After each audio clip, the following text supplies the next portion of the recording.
November खालार खालि Siddeley उफ्रा बिसायख'थि जानो थांगासिनो दङ। बेवहाय जोङो इउपिपिएल हानजा जानानै आरो लोगोसे आइजो दैदेनगिरि जानानै जोङो रायजो राजानि गोबां अनसायनाय आरो मदद हेफाजाबखौ जोङो मोननो हादों। बिथांमोनखौ जोङो साबायखर जासिनायनि गेजेरजों 13 नभेम्बर खालि बयबो सिडली बियाबनि रायजो राजा नोंथांमोना फैनानै जोंनि ट्रेक्टरनि सावगारि लोगोसे मानाव गेदेर निर्मल कुमार ब्रह्म बिथांखौ गोबां भटआव देरहासार खालामगोन होननानै मिजिंथिनानै जोङो नोंथांमोननि सेराव खावलायनाय जाबाय आरो। फैबाय थानाय नैबे इलेक्सनावहाय नोंथांमोना आइजोफोरखौ मा खावलायनो सानो भट होनो? जोङो गोबां जायगायावनो केम्पेनिं खालामनायाव प्रसारिं खालामनायाव जोङो नुदों जोंनि आइजोफोराबो लोब लोब ओंखारदों। आइजो बिथांमोना गावबा गावनि न'खरखौ मोजाङै खुंलांनायनि गेजेरजों बिथांमोना दसे सम दोनथ'नानैबाबो गोजोन आरो खौसेथिखौ नायनायनि गेजेरजों लोब लोब जोंनि फोसावदिं मेलाव ओंखारदों आरो बेनि गेजेरजों जों मिन्थिनो हायो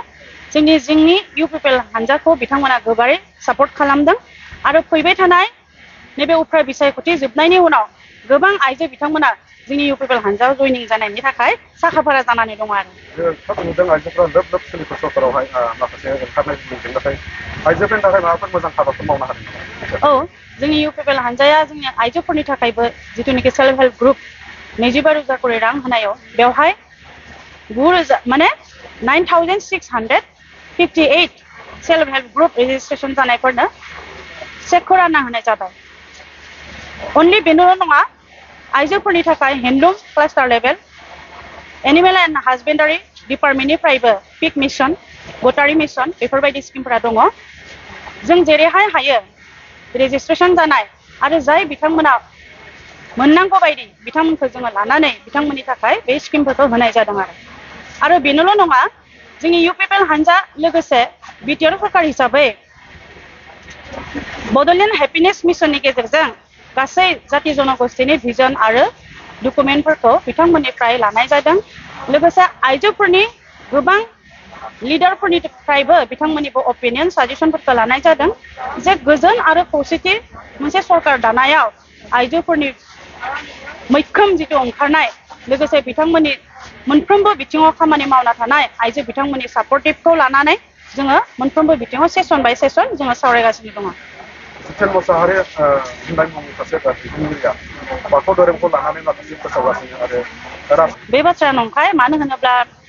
राजखान्थिखौ जोङो फर्सफुलि खालामनो हाया। 19 बोसोर जानायनि उनाव गणतान्त्रिक अधिकार हिसाबै बयहाबो भट होनो हानाय अधिकारा थायो आरो बेवहाय मोनसे राजखान्थि हान्जाया जोंनि पार्टिया जे मोजां होननानै बेखौ माब्लाबाबो बुंनो नाङा। मानो होनोब्ला साननो हानाय गोहोआ रायजो राजा बिथांमोननियाव थाखायो। बेवहाय जिथुनिखि बिपिएफ हानजाया जोंखौ बेबायदि खोथाखौ बुंदो, बे बाथ्राया एकदम नंखाय आरो बिथांमोना रायजो राजानि खाथियाव थांनानै केम्पेनिंखौनो खालामनो हायाखै, जायनि थाखाय दिनै गोनो गोथो जानानै बेबायदि खोथा बुंदों। आरो मोनसे बाथ्राखौ जों नुदों, हाग्रामा महिलारि बिथाङा गावथ' गावनि आखलखौ थिग लाखिनो हाखायाखैनो, थिग बेबायदिनो बिथांमोननि राजखान्थि हान्जायाबो दिनैनि समाव गावबा गावनि राजखान्थिनि जिथु नेमखान्थिजों लोगोसे थाफानाय खामानि बेफोरखौ मोजाङै मावाबासिनो दिनैनि दिनाव जोंनि बिटिआर सरकार एबा इउपिपिएल हानजानिफ्राय जिथुनिखि स्किम होनाय बेफोरबायदिखौ बिथांमोना जोंखौ बुंनो हमदों। थारमाने जों बेयावनो मिथिगौ बिथांमोना 17 बोसोर दैदेनलांनाय समाव मोनसेबो स्किमथ' होनो हादियानो आरो जोंनि इउपिपिएल हानजा जानानै स्किम होनो थांनायावबो बिथांमोना आपत्ति। दा जों बेवहायनो मिथिगौ बिथांमोनाबो जिहेतु जोंनि स्किमनि नामखौ लानानै बिथांमोना केम्पेनिं खालामदों, बेवहायनो जों मिथिगौ माने बिपिएफ हानजायाबो जोंनि स्किमखौ माने खोब मोजां मोनदों आरो जायनि थाखायसो बिथांमोननि 17 बोसोर दैदेनलांनाय समाव मोनसेबो स्किम बुंनो हायै मानसिफोरा दिनै जोंनि इउपिपिएल हानजानि स्किम बाथ्राखौ लानानैसो ओंखारदों आरो बुंबावदों बिथांमोना इउपिपिएल दोलोआ बिटिआरनि दोलोखौ माखासे ओनसोलफ्राव हाबनो होआखै होननानै गावसोरखौ दम होदों होननानै बुङो। थारैनो इउपिपिएल दोलोआ दम होमारदों नामा? दम होनायनि खोथा नङा। आं बुंखाबाय आगोलावनो जे 19 बोसोर जानायनि उनाव बयहाबो भट होनो हानाय अधिकारा दङ।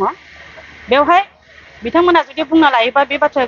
खोब लाजिथावना बाथ्रा। मानो होनोब्ला रायजो राजायानो जुदि बिथांमोनखौ गनायाब्ला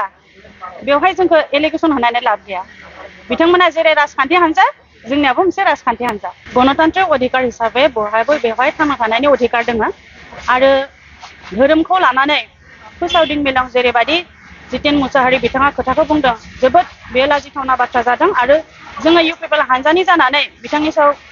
निन्दा खालामदों मानो होनोब्ला मोनसे जाति हारिमु आरो राव आरो धोरोम बेखौ लानानै माब्लाबाबो राजखान्थि खालामनो नाङा मानो होनोब्ला राजखान्थियाव जोङो बेवहाय अकल मोनसेल' जाति बा जनगोष्ठीनि मानसिल' थाया बेवहाय गोबां जाति जनगोष्ठीनि मानसि थायो आरो बिथांमोना गावबा गावनि धोरोमखौ लानानै गावबा गावनि जिथुनिखि राव हारिमु बेखौ लानानै बिथांमोना ओंखारो खिन्थु बेवहाय सासे मानसिया बिथांमोननि राजखान्थिनि हानजाखौ मोजां मोननानै जे बिथाङा मोनसे धोरोमखौ गाज्रि बुंनांगौ बेयो बिराद लाजिथावना बाथ्रा जादों आरो बाथौ सिबियारि रायजो राजा सुबुं बिथांमोना बिनि सायावबो मोनसे एक्सन लागोन होननानै जोंहा मिजिंथिनाय दङ दोलोनि माखासे यांफोर बासुकम नार्जारिमोन ओमफ्राय केसम दैमारिमोन बिथांमोना माखासे बाजार बाजार थांनानै गावसोरनि बिसिनो भट होनो थाखाय बिसोर बाजार बाजाराव हाबनानैहाय माखासे खोथा बुंनो थादों दा बेराफारसे बिथांमोना सरकार थारनिफ्राय मोनसे वार्निं हरजानायखौ नुनो मोनो नोंथाङा माबाफोर बुंगोन राजखान्थिखौ सोरबाया थांनानै बिहैनो नाङा जे जोंखौ मोजां मोनदों नामा